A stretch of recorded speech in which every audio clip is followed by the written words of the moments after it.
ऋषिरुवाच एवं स्तवादियुक्तानां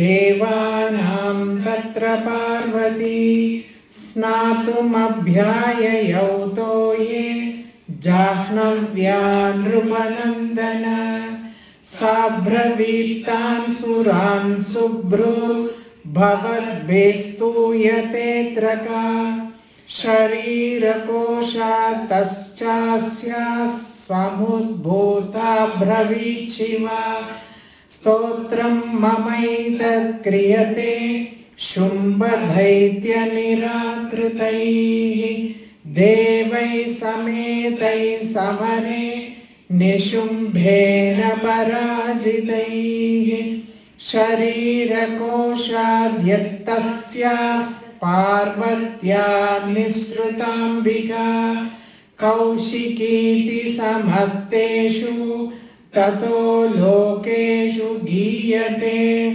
तस्यां विनिर्गदायां तु कृष्णा भूत्सापि पार्वती कालिकेति समाख्याता हिमाचलकृताश्रया तदोऽम्बिकां परं रूपं बिभ्राणां सुमनोहरं ददर्श चण्डो मुण्डश्च भृत्यौ शुम्भनिशुम्भयोः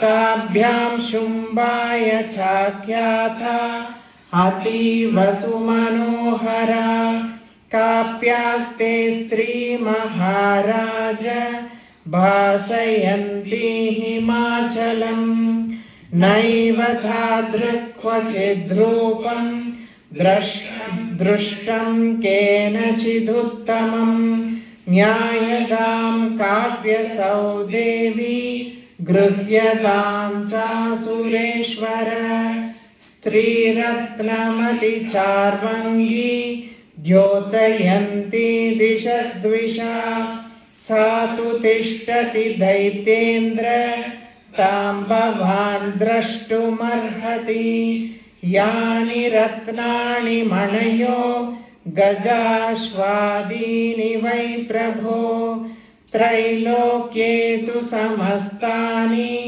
साम्प्रतं बान्धिते गृहे ऐरावतः समानीतो गजरत्नं पुरन्दरात् पारिजाततरुश्चायां तथैवोच्चैश्रवाहयः विमानं हंससंयुक्तमेतत्तिष्ठति तेऽङ्गने रत्नभूतमिहानीतं यदासीत् वेदसोद्भुतम् निधिरेश महापद्मः समानीतो धनेश्वरात् किञ्जल्किनीं ददौ चाभ्यर्मालामम्लानपङ्कजां छत्रं ते वारुणं गेहे काञ्चनस्रावितिष्ठति तथायं स्यन्दनवरो यः पुरासीत् प्रजापतेः मृत्योरुत्क्रान्तिदा नाम शक्तिरीशा त्वया हृदा पाशः सलिलराजस्य भ्रातुस्तव परिग्रहे निशुम्भस्याब्धिजाताश्च समस्ता रत्नजातयः वर्णिरभिदधौ तुभ्यमग्निशौचे च वाससि एवं दैत्येन्द्ररत्नानि समस्तान्याहृतानि ते स्त्रीरत्नमेषा कल्याणी त्वया कस्मान्न गृह्यते.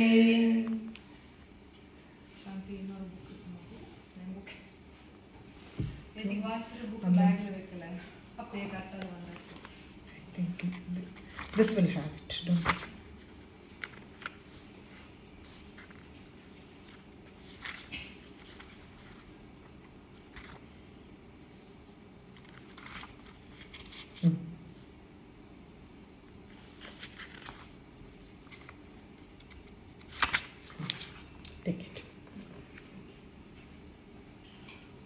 அதில் வருதான்னு பாரு, இல்லாட்டா இன்னும் கொஞ்சம் பெரிய எழுத்து வேணும்னா. No, I have got this also.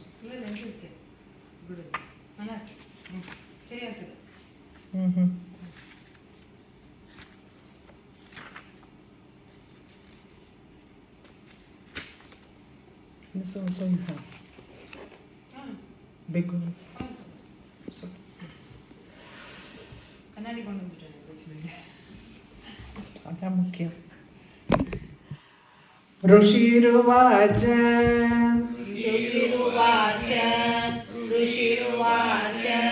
निशम्येति वचः शुम्भः स तदा चण्डमुण्डयोः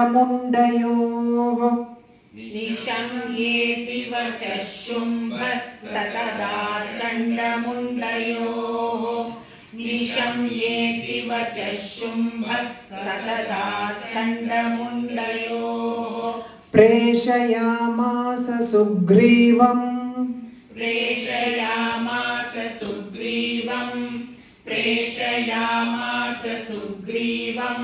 दूतं देव्या महासुरम् प्रेषयामास सुग्रीवम् दूतं देव्या महासुरम् प्रेषयामास सुग्रीवम् दूतं देव्या महासुरम्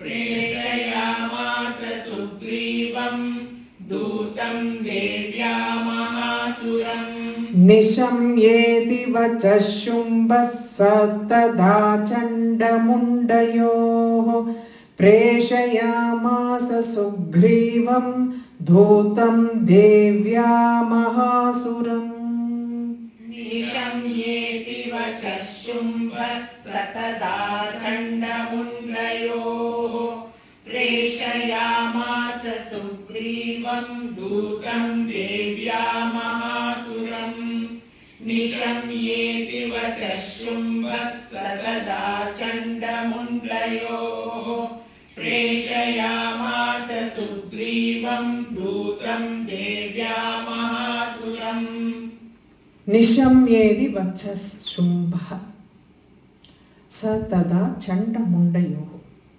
Hearing whatever the Chanda and Munda said, Nishumba heard. On hearing, as soon as he heard everything, the very fact that he wanted to possess all that is good, he sent word for Dutha, a messenger called Sugriva, Rakshasa, Mahasuram, Preshayamasa. Nishamyeti means having heard what Chandamunda said. Preshayamasa, he sent word for Sugriva, the messenger. Sugrivam was a Mahasuram, Asura, great Asura. Sugriva, from the word you will know that Griva means throat. Sugriva means nice throat. Beautiful throat means beautiful words. How conniving and tactful and skillful he will be in talking. So the word also has got some kind of an implication, the name of the Rakshasa, okay? Iti cheti cha bhaktavya. Iti cheti cha bhaktavya. Iti cheti cha bhaktavya. Sagatva vachanan mama. Sagatva vachanan mama. Sagatva vachanan mama. Iti cheti cha bhaktavya. Sagatva vachanan mama. Iti cheti cha bhaktavya. Sagatva vachanan mama. Iti cheti cha bhaktavya. Sagatva vachanan mama. Yata chabhyeti sampritya. Yata chabhyeti sampritya. Yata chabhyeti sampritya. Tatha karyam tvaya lagu. Tatha karyam tvaya lagu. Tatha karyam tvaya lagu. Yata chabhyeti sampritya. Tatha karyam tvaya lagu. Yata chabhyeti सम्प्रीत्या तथा कार्यं त्वया लघु यथा चाभ्येति सम्प्रीत्या तथा कार्यं त्वया लघु इति चेति च वक्तव्या सा गत्वा वचनान् मम यथा चाभ्येति सम्प्रीत्या तथा कार्यं त्वया लघु इति चेति च वक्तव्या सा गत्वा वचनान् मम यथा चाभ्येति सम्प्रीत्या तथा कार्यं त्वया लघु इति चेति च वक्तव्या सा गत्वा वचनान् मम यथा चाभ्येति सम्प्रीत्या तथा कार्यं त्वया लघु. So now the instruction is given to Sugriva. What he has to tell? See, go instructing Vaktavya, to what he has to tell about, what is to be told, what is to be spoken. Sa gatva vachanan mama, go and tell her my words. Vachanan mama, what I am telling you, my words, you go and tell her. So yatha chapyedi sampritya. The moment she hears, you have to tell in such a way that she gets delighted immediately, and tvaya karyam tatha karyam tvaya lagu. So she quickly comes to. The way you have to tell, how sweetly, how tactfully you have to tell her that she is so delighted that she comes to me quickly and easily, without any force. That is what he means. Lagu, it is without any force, quickly she comes to me. See, you have to see the progression. First he is like, very submissive. He wants to only, first attempt is only to please her. In whatever way that can be done, very sweetly, sweet spoken, it can be done. And the next step is threaten her. If you don't do it, that is kind of a threatening. The tone changes from, and the third one is, you just bring her alive somehow. Bind her and bring her alive. That time also he didn't want to kill her. That is the final one. He wanted her to be brought her to him as a prisoner. So he goes one first. So this very, very soft. When Asura, how he can be so soft? No, that is his tendency, natural tendency will not go, no. So now first, so the way you have to talk is that she is so delighted, she will come on her own without any protest. So tvaya tatha karyam tvaya lagu. Satatra gatva yatraste Satatra gatva yatraste Satatra gatva yatraste Shailo desheti shobhane Shailo desheti shobhane Shailo desheti shobhane Satatra gatva yatraste Shailo desheti shobhane Satatra gatva yatraste Shailo desheti shobhane Satatra gatva yatraste Shailo desheti shobhane Sadevitam tatah praha Sadevitam tatah praha Sadevitam tatah praha Slakshanam. So it is not a sandhi, it is a word itself. Slakshanam maduraya gira praha Slakshanam maduraya gira. See, the praha, normally what happened that is, if it comes, then we all use it as praha. No, praha, slakshanam maduraya gira. Okay. Sadevi tam tatah praha slakshanam maduraya gira.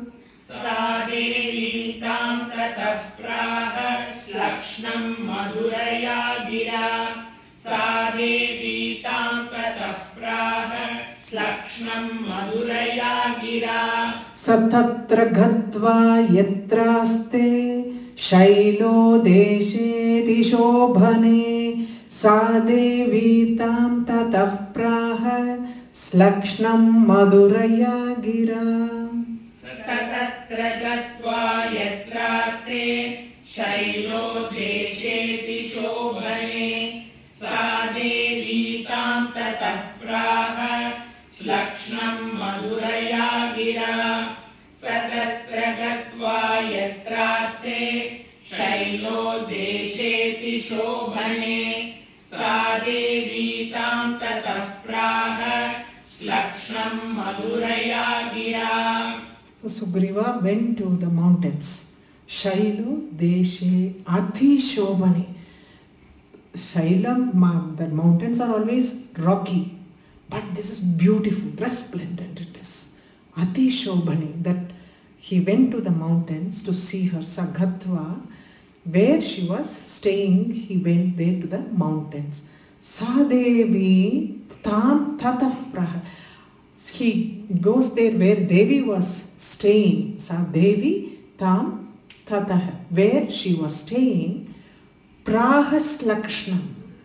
Then he started very gently. Slakshnam means very gentle words. Very softly, very gently he started speaking. Madhuraya Gira, his voice is so sweet. Gira means voice. Voice is so sweet that he started talking to her with a very sweet and gentle voice.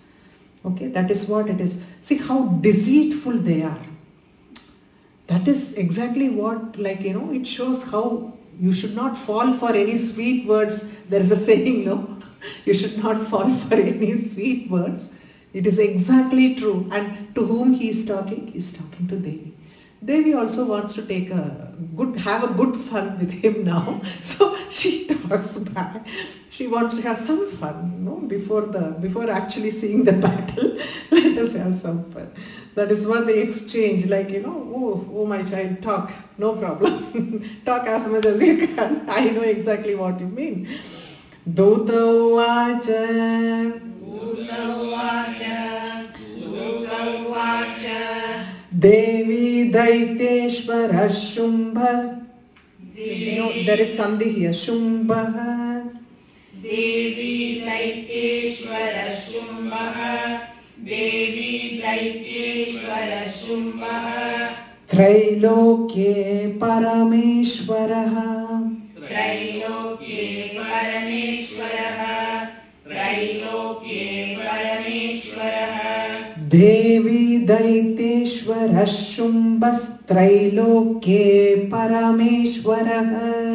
Devi Daiteshwara Shumbastrailokye Parameshwaraha. Devi Daiteshwara Shumbastrailokye Parameshwaraha. Dutoham Preshitasthena. Dutoham Preshitasthena. Dutoham Preshitasthena. Tvatsaha Sakashamiha Gataha. Tvatsakashamiha. Shamita Sakashamiha Gataha. That is one word where he has come there in her presence. That is what. Sakasha Mihagataha. Sakasha, Tvat Sakasha. I have come to your presence. I have come here to your presence. That is what it means. So it's Tvat Sakasha no now. Tvat Sakasha Mihagataha. Dutoham preshitastena Tvatsakashamiha-gataha. Dutoham preshitastena Tvatsakashamiha-gataha.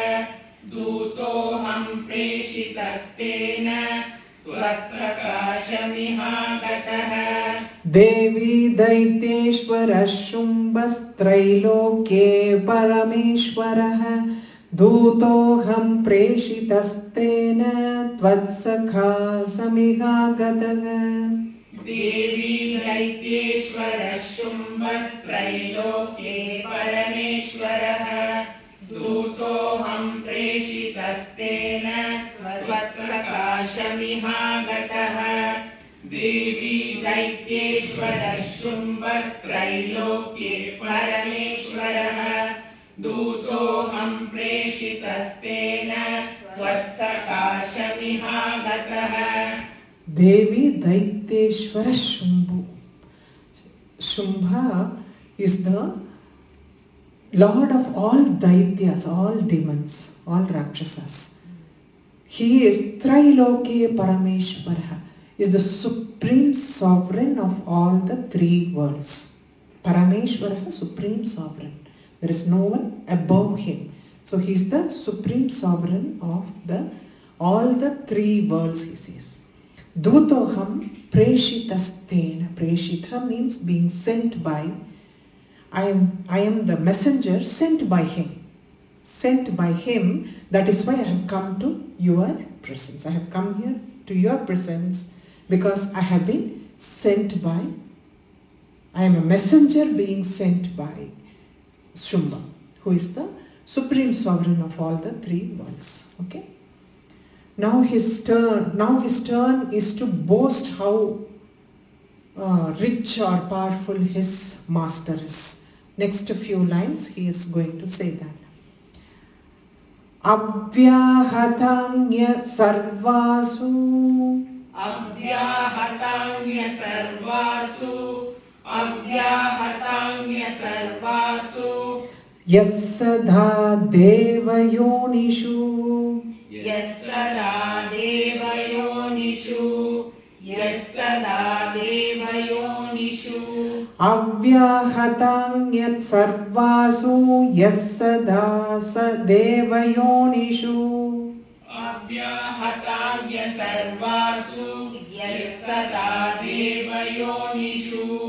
Abhyahatanya sarvasu. Yassada devayonishu. Nirjita kila daityarihi.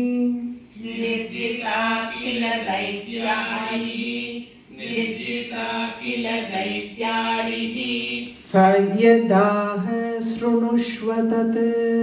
Sayyadaha shrunushvatat. Sayyadaha shrunushvatat. Nirjita kila daityatris sayadaha srunushvatat.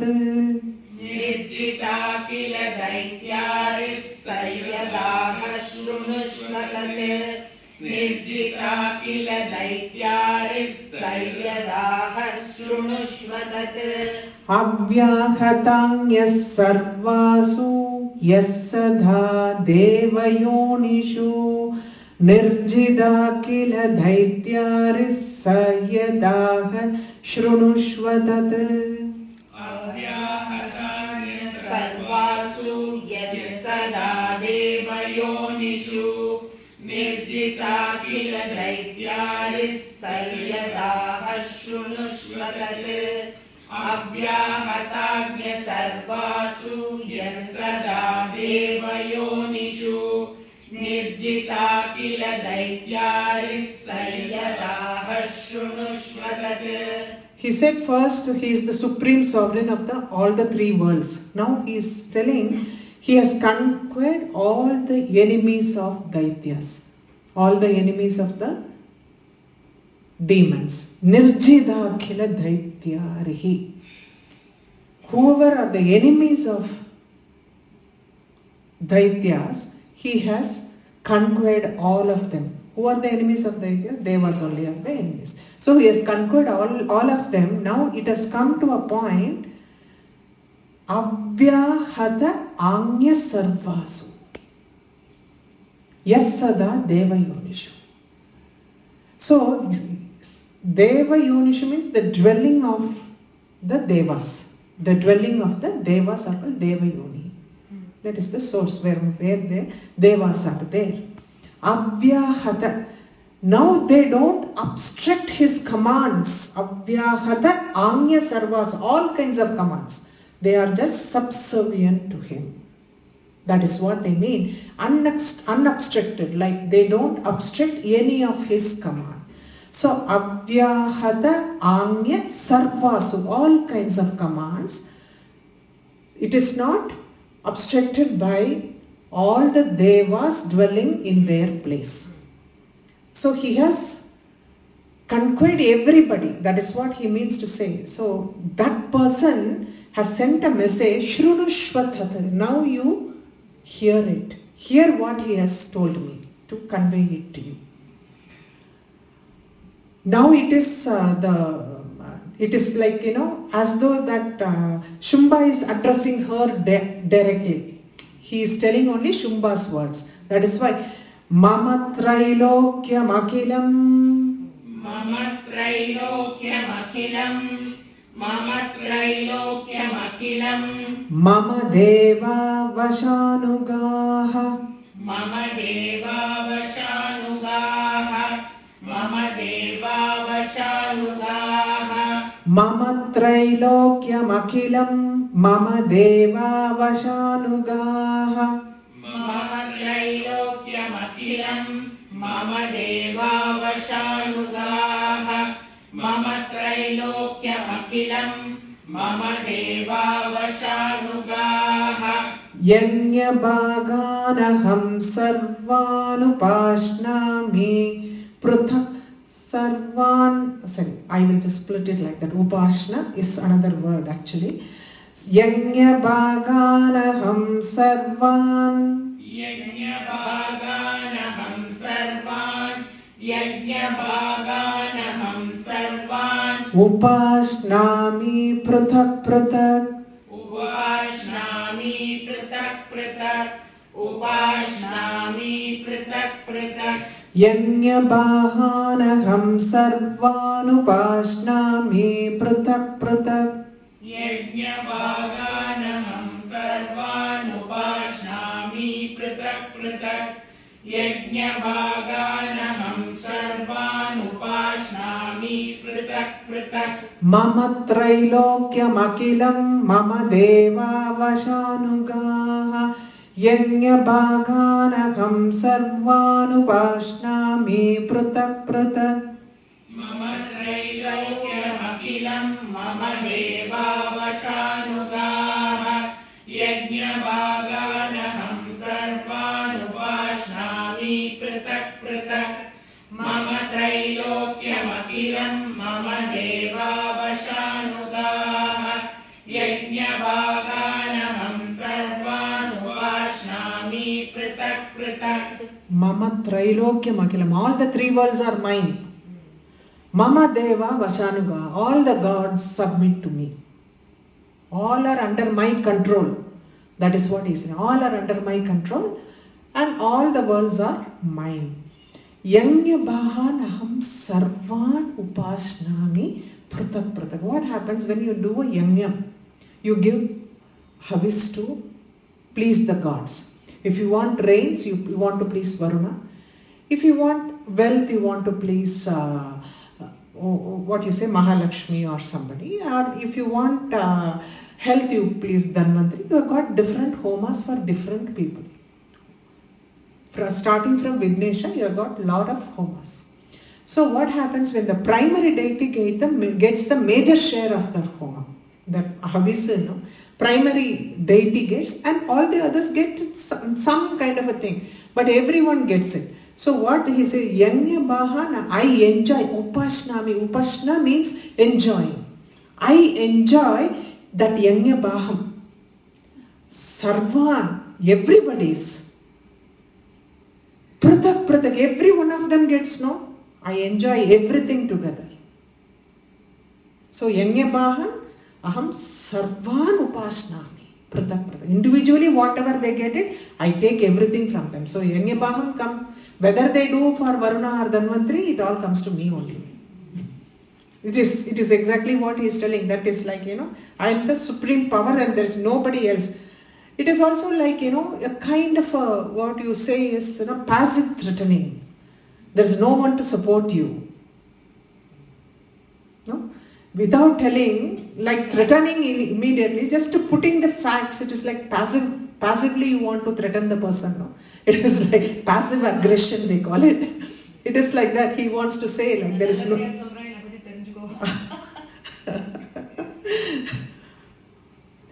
Trailokye vararatnani Trailokye vararatnani Trailokye vararatnani Mama vashyanyaseshataha Mama vashyanyasheshataha Mama vashyanyasheshataha Trailokye vararatnani Mama vashyanyaseshataha Trailokye vararatnani Mama vashyanyasheshataha Trailokye vararatnani Mama vashyanyasheshataha Tathaiva gajaratnam cha Tathaiva gajaratnam cha Tathaiva gajaratnam cha Khrutva devendra vahanam Kritva devendra vahanam Kritva devendra vahanam Tathaiva gajaratnam cha Khrutva devendra vahanam Tathaiva gajaratnam cha Kritva devendra vahanam Tathaiva gajaratnam cha Kritva devendra vahanam Trailokye vararatnani Mama vashyanyaseshataha Tathaiva gajaratnam cha Khrutva devendra vahanam Trailokye vararatnani Mama vashyanyasheshataha Tathaiva gajaratnam cha Kritva devendra vahanam Trailokye vararatnani Mama vashyanyasheshataha Tathaiva gajaratnam cha Kritva devendra vahanam Trailokye vararatna, all the gems in the world, aseshataha, completely, without leaving anything. Mama vashyam, it is with me. I have got, first he told his power and his strength. Now he is telling his material wealth, what all he possesses. Whichever way it can be like, she can be attracted. He wanted to use all the words like.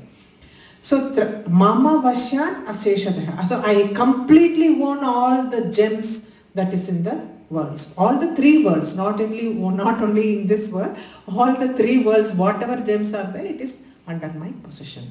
Tathaiva Gajaratnam cha Khrutva Devendra Vahanam. Devendra Vahanam is the Gajaratnam, jewel among all the elephants. Khrutva, I took it away from him. But the word is not given him very peacefully. I took it away from him. Khrutva, I have taken Airavata, the jewel of the elephants, which is the Vahanam of a vehicle of Indra. Kshirota Madanodbhutam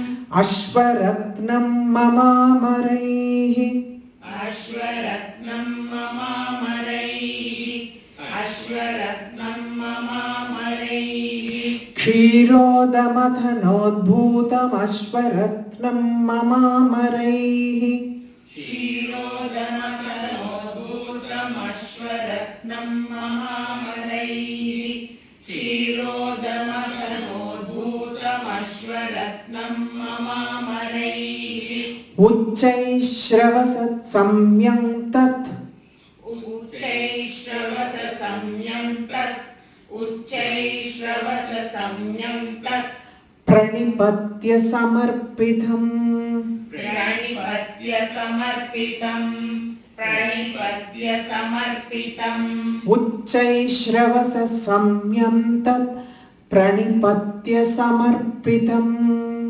उच्चैश्रवस सम्यं तत् प्रणिपत्य समर्पितम् उच्चैश्रवस सम्यं तत् प्रणिपत्य समर्पितम् क्षीरोदमदनोद्भूतमश्वरत्नं ममामरैः उच्चैश्रवस सम्यं तत् प्रणिपत्य समर्पितम् क्षीरोदमदनोद्भूतमश्वरत्नं महामरैः उच्चैश्रवस सम्यं तत् प्रणिपत्य समर्पितम् क्षीरोदमदनोद्भूतमश्वरत्नं महामरैः उच्चैश्रवस सम्यं तत् प्रणिपत्य समर्पितम्.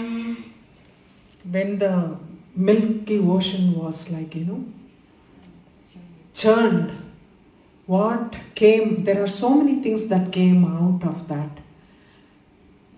Uchcheshravasa Haya is also one of them. One of the thing that came, precious one that came out of that Milky Ocean is Uchcheshravasa Haya, that is horse.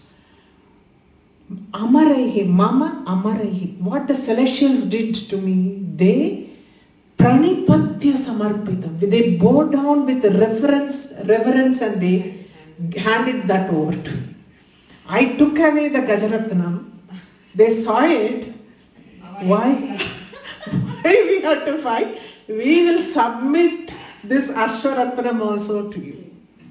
That is pranipatya samarpitam. That is what he wants to, how he is showing off, no?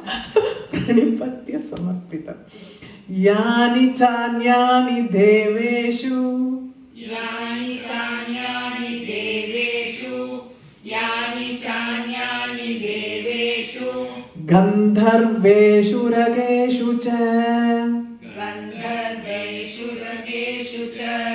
Gandharveshu rageshu cha. Yani chanyani deveshu. Gandharveshu rageshu cha. Yani chanyani deveshu. Gandharveshu rageshu cha. Yani chanyani deveshu. Gandharveshu rageshu cha. Ratna bhutani bhutani. Ratna bhutani bhutani. Ratna bhutani bhutani. Thani mayyeva shobhane. Tani mayyeva shobhane. Tani mayyeva shobhane. Ratna bhutani bhutani. Tani mayyeva shobhane. Ratna bhutani bhutani. Tani mayyeva shobhane. Ratna bhutani bhutani. Tani mayyeva shobhane.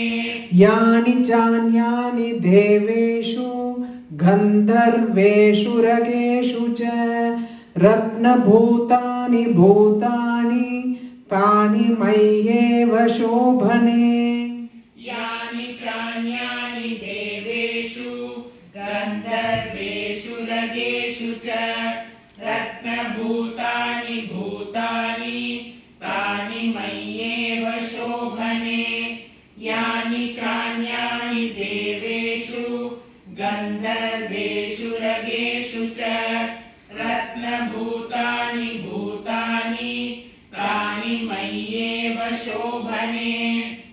All the precious things, whatever the gods, first Deveshu, gods, Gandharva, all the Gandharva and Shura, that is all the celestial beings, not only the gods, there are so many in the, the dances, celestial dances are there, celestial musicians are there, the Gandharvas, that is what he is mentioning. Everyone's Yani, Ratna Bhutani Bhutani, all their gems, all the precious things that they possessed, now it is all Mayyeva, Thani Mayyev, now it has become only mine. Shobhane, he is calling her a beautiful fair one. It has now become Mine. All the Ratnam, whatever the gods and celestials possessed, it is all mine now. They don't have anything with him. So now he is coming to the point. All the gems are there, then Sri Ratna, why you should not be mine? He is just asking, like, there is absolute ahankara. Sri Ratna Bhutam Tvam Devi. Sri Ratna Bhutam Tvam Devi. Sri Ratna Bhutam Tvam Devi. Loke Manyamahe Vayam. Loke Manyamahe Vayam. Loke Manyamahe Vayam. Sri Ratna Bhutam Tvam Devi. Loke Manyamahe Vayam. Sri Ratna Bhutam Tvam Devi. Loke Manyamahe Vayam. Sri Ratna Bhutam Tvam Devi. Loke Manyamahe Vayam. Loke Manyamahe Vayam. We think of you. Manyamahe, we all think of you. Sri Ratna Bhutam Tvam Devi. You are the jewel among all the women in this world. We all think, Devi, he is addressing her as the goddess.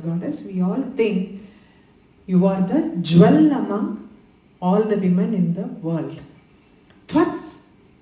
Tvamasmanu bhagascha yatho ratna bhujovaya. So, if you become me, come to us. Tvam asmanu bhagacha. Asmanu bhagacha. You come to us. Yatho ratna bhujovaya. To enjoy all this wealth, the finest things in this world, you come to us. So now he is very sweetly saying, first statement is very sweet, very polite, and he gives her respect and he is talking like that. Now he is coming, okay, if you choose me or my brother, anybody is okay. Choose either me or him. He also has everything. He has also taken everything from everybody. You can choose between us, okay?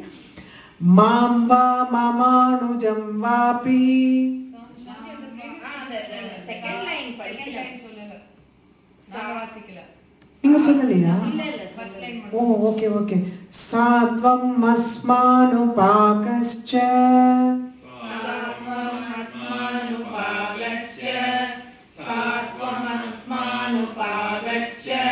யதோ ரத்ன புஜோ வயம்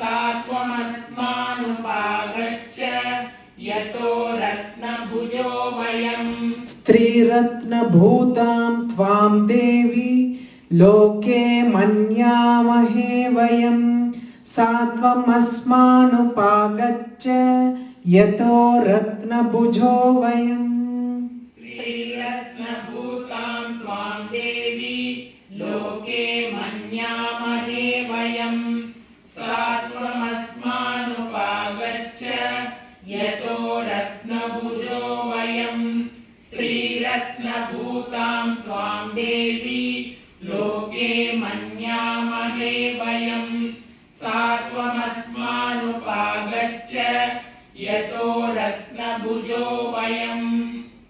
The meaning that I told, like, you come and enjoy all the pleasures. It is like, we have always enjoyed everything, all the finest thing in this world. Come to us because we want to enjoy you also. Like, as we take pleasure, Ratna Bhujo Vayam. Ratna Bhuja means, like, we enjoy all the finest. Ratna Bhujo means enjoy all the finest things. You come to us.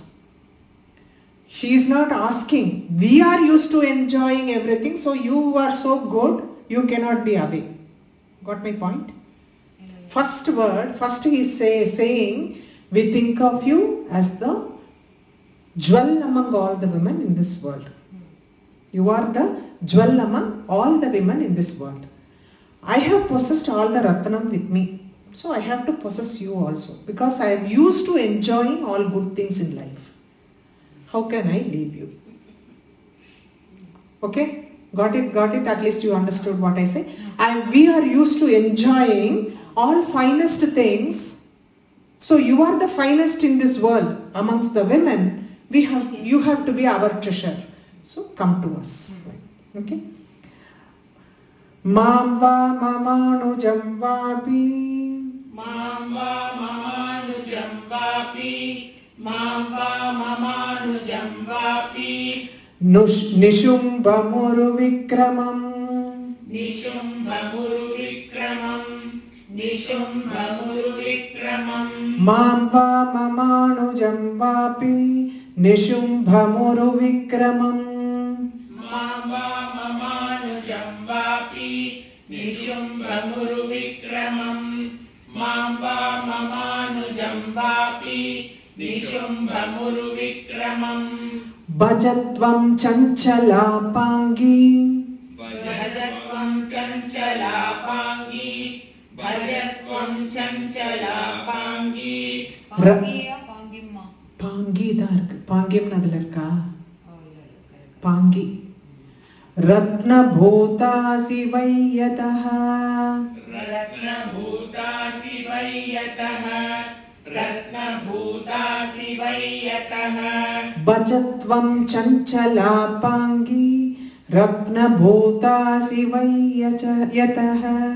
Bhajatvam chanchalapangi. Ratna bhutasi vayyataha. Bhajatvam chanchalapangi. Ratna bhutasi vayyataha. Mam va mamanujam vapi. Nishumbhamuru vikramam. Bhajatvam chanchalapangi. Ratna bhutasi vayyataha. Mam va mamanujam vapi. Nishumbhamuru vikramam. Bhajatvam chanchalapangi. Ratna bhutasi vayyataha. Mam va mamanujam vapi. Nishumbhamuru vikramam. Bhajatvam chanchalapangi. Ratna bhutasi vayyataha. So now you can choose Mama Anujam. Anujam means my younger brother.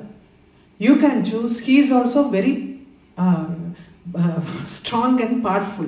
Vikramam, Uru Vikramam. Nishumbam Uru Vikramam. Vikramam means very strong and powerful.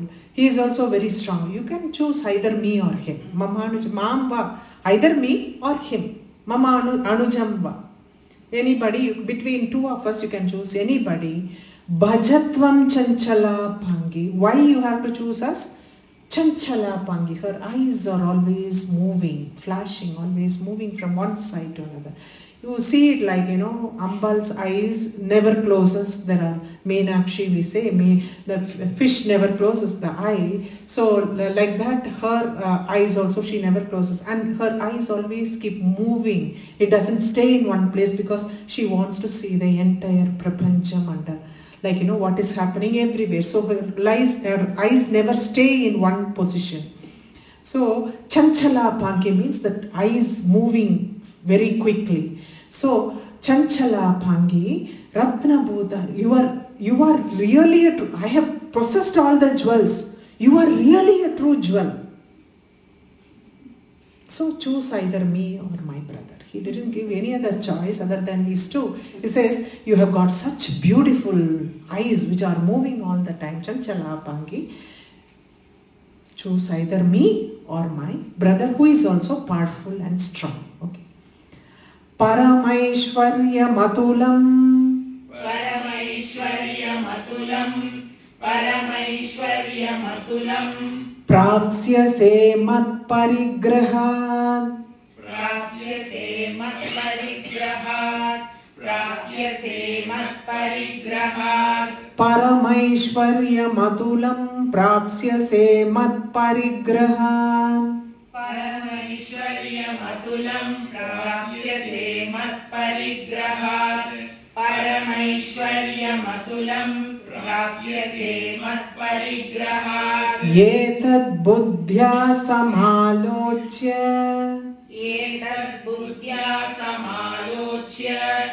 एतद्बुद्ध्या समालोच्य मत्परिग्रहतां व्रज मत्परिग्रहतां व्रज एतद् बुद्ध्या समालोच्य मत्परिग्रहतां व्रज एतद्बुद्ध्या समालोच्य मत्परिग्रहतां व्रज एतद्बुद्ध्या समालोच्य मत्परिग्रहतां व्रज परमैश्वर्यमतुलं प्राप्स्यसे मत्परिग्रहात् एतद् बुद्ध्या समालोच्य मत्परिग्रहतां व्रज परमैश्वर्यमतुलं प्राप्स्यसे मत्परिग्रहात् एतद्बुद्ध्या समालोच्य मत्परिग्रहतां व्रज परमैश्वर्यमतुलं प्राप्स्यसे मत्परिग्रहात् एतद्बुद्ध्या समालोच्य मत्परिग्रहतां व्रज Matparigrahat, if you take my hand, if you take me, if you obtain me by taking me as your husband, Paramaishwaryam Atulam, you will, all the Aishwaryam beyond compare, Atulam, there is no comparison to what I possess. So you will get everything. Paramaishwaryam, all the Aishwaryam you will get. You will get, if you will obtain, if you have, if you take me as your husband. Etad buddhya samalochya. So now reason with good reasoning. Think. Reason it first. What I am saying, what is good. Mat parigrahatam. Then consider me well and become my wife. Become my wife. Mat parigrahatam vraja. You become my wife. You accept me. Consider this, whatever offer that we have made. Consider this well. Think about it. Samalochya. Reason it with reasoning it out. Then you take a call on this and be my. There's no other way. There be my wife. Okay. Rishiru, the thing is like, if you see like throughout this Uttara Charitam, Shumba and Nishumba are always mentioned together. There is also a reason like Nishumba is the ego personification. How your ego works because of your indriyas. The mind and the indriyas play a huge role in your ego. What they feed the mind and what it gives, that ego also gets boosted up. So that is the reason these two will never be separated. They are always mentioned together. Anujam means Mama is him, that ego is him. Mama Anujam is all the indriyas. That is what comes as Nishumba. That is what he says, between the two of us you choose one. Okay. Now for the time being this introduction of this one is enough, but as we go further I will explain more on this aspect of how it is divided. Okay. Rishiruvacha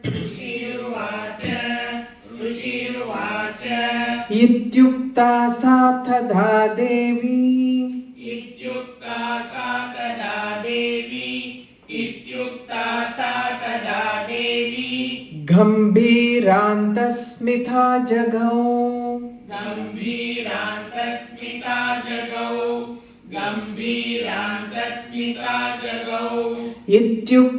Satada Devi Gambhirantasmitha Jagau Ityukta Satada Devi Gambhirantasmitha Jagau इत्युक्ता सा तदा देवी गम्भीरान्तस्मिता जगौ दुर्गा भगवती भद्रा दुर्गा भगवती भद्रा दुर्गा भगवती भद्रा ययेदं धार्यते जगत् ययेदं धार्यते जगत् ययेदं धार्यते जगत् दुर्गा भगवती भद्रा ययेदं धार्यते जगत् दुर्गा भगवती भद्रा ययेदं धार्यते जगत्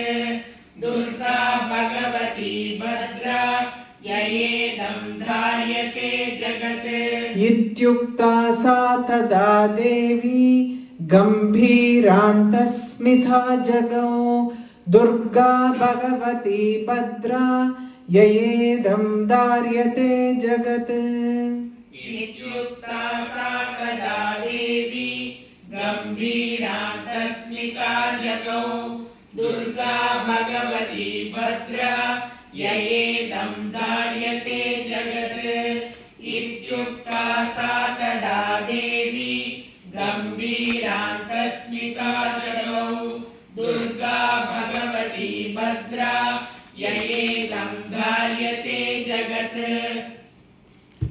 Ityuktva sa tata devi. The devi was addressed like this.